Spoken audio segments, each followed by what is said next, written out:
2022 के विधानसभा चुनाव का बिगुल बज चुका है। उत्तर प्रदेश ही नहीं, देश के 4 राज्यों में भी चुनाव हो रहे हैं विधानसभा के। तो सभी दल अपने अपनी रणनीति बनाने में लगे हुए हैं, सभी अपनी गोटियां बिठा रहे हैं, सभी लोग अपने मुद्दे तलाश रहे हैं, सभी लोग अपने जीत के दावे कर रहे हैं। मगर यह ऊंट किस करवट बैठेगा? पश्चिमी उत्तर प्रदेश में किसको बहुमत मिलेगा, किस पार्टी का जनाधार ज्यादा है, ये जनता तय करेगी। ये पार्टियां नहीं तय करेंगी, ये जनता तय करेगी। उत्तर प्रदेश में जनता का समीकरण बहुत अजीब सा लग रहा है। तो ज्यादा प्रमुखता लोगों की ये नहीं समझ में आता कि उत्तर प्रदेश ही नहीं, पश्चिमी उत्तर प्रदेश ही नहीं, पूरे उत्तर प्रदेश में परसेप्शन के आधार पर चुनाव होगा, या असल मुद्दों के आधार पे होगा, या परसेप्शन जाति के आधार पे लोग चुनाव को प्रभावित करेंगे। क्योंकि जो टिकटों का वितरण है सभी दलों में जातिगत आधार पे ही हो रहा है, जातिगत आधार पे ही टिकट का वितरण हो रहा है। साथियों, जातिगत आधार का जो समीकरण है वो पश्चिमी उत्तर प्रदेश में मेरठ, बुलंदशहर, बागपत, गाजियाबाद, गौतम बुद्ध नगर, तो इन जिलों में ज्यादातर जो पश्चिमी उत्तर प्रदेश की 28 विधानसभा सीटें हैं जिनका प्रथम चरण में चुनाव होने जा रहा है, तो यहाँ पर मुस्लिम समुदाय की आबादी 30 से 40% है इन जिलों में। और जो दलित समाज के लोग हैं, अनुसूचित जाति के लोग हैं, इस क्षेत्र में 20 से 30% हैं। यदि उन दोनों समीकरणों का योग किया जाए तो यह लगभग 50, औसतन 50% बैठता है। नियमतः तो ऐसा होना चाहिए था कि दलित और मुस्लिम समीकरण इस क्षेत्र में सबके खेल को बिगाड़ सकता है, लेकिन उसके उल्टा हुआ। इसके जो पीछे जो चुनाव हुए, अगर हम उनका विश्लेषण करें तो 2017 में पश्चिमी उत्तर प्रदेश में जो 58 सीटें हैं, इन 58 सीटों में 53 सीटें बीजेपी ने जीती थी। इन 53 सीटों को जीतने का जो आधार था मुस्लिम और दलित नहीं है। साथियों, इस 60% जो वोट बीजेपी को इसमें मिला है वो सपा या बसपा का वोट नहीं मिला। इस 53 सीटों के जीतने में उनको अति पिछड़े वर्गों का और कांग्रेस का वोट मिला है। कांग्रेस का वोट बीजेपी में शिफ्ट हुआ है पूरा का पूरा। और अति पिछड़े वर्ग के लोग कौन से हैं? अदर देन यादव के अतिरिक्त पिछड़ी जातियों के जितने भी लोग हैं उन लोगों ने बीजेपी को वोट किया था, जिसकी वजह से बीजेपी को 53 सीट मिली थी, एसपी को 2 सीट मिली थी, बीएसपी को 2 सीट मिली थी, आरएलडी को 1 सीट मिली थी। ये जो इसके समीकरण में एक और बात मैं कहना चाहूंगा कि बीएसपी को 2 सीट मिली जरूर थी, लेकिन 30 सीटों पर दूसरे स्थान पे थी बीएसपी। पश्चिमी उत्तर प्रदेश में 2017 के चुनाव में 30 सीटों पर दूसरे स्थान पे थी। समाजवादी केवल 15 सीटों पे दूसरे स्थान पे थी, आरएलडी 3 सीटों पर और कांग्रेस 5 सीटों पर दूसरे स्थान पे थी। इससे पहले 2012 के चुनाव में बीएसपी ने 20 सीटें, इस 58 सीटों के अगेंस्ट बीएसपी ने 20 सीटें जीती थी और एसपी 14 सीटें जीती थी, बीजेपी केवल 10 सीटें जीती थी। तो ये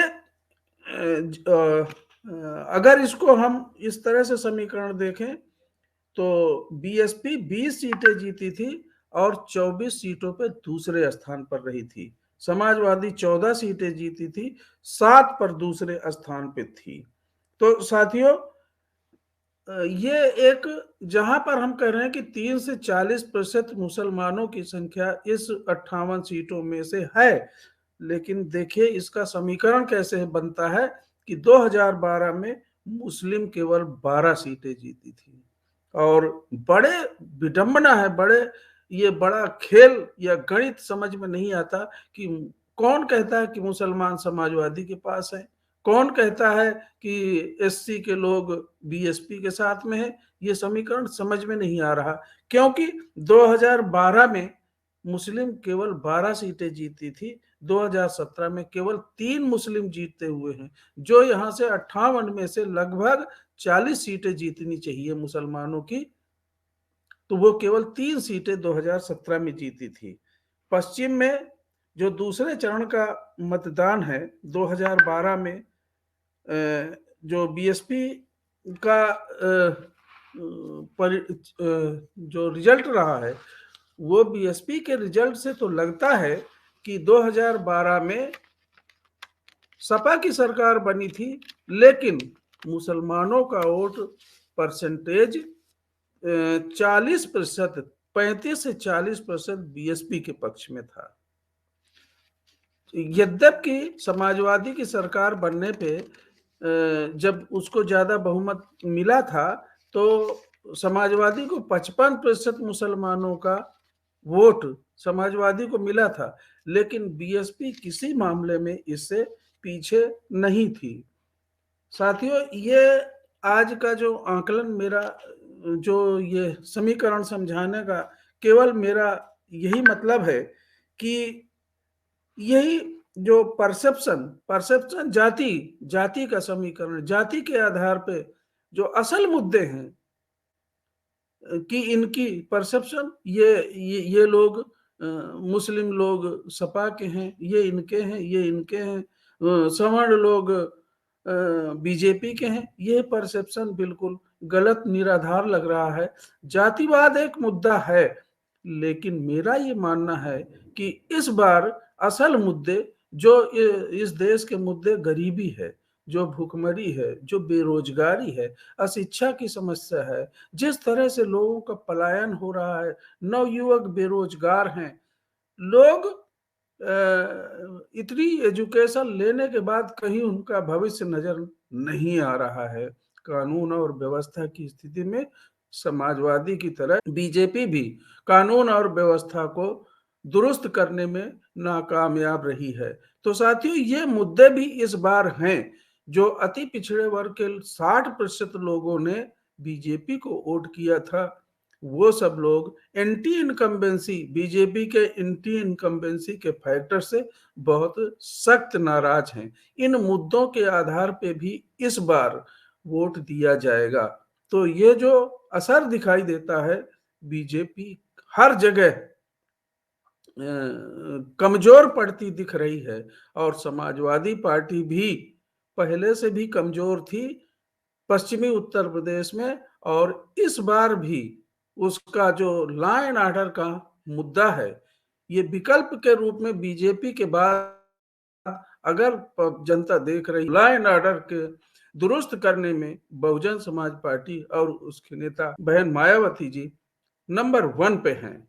तो साथियों, इस मुद्दे के आधार पे पश्चिमी उत्तर प्रदेश में बहुजन समाज पार्टी अपने जो बेस वोट को 22 से 23% वोट पिछले 2017 के चुनाव में 22.23% वोट बहुजन समाज पार्टी का, इससे 2002 से लेकर 20 सालों में ये बेस वोट 20, 22, 25% से 25%, लगभग एवरेज 25% आता है। इससे नीचे base vote Bahujan Samaj party का नहीं गया है।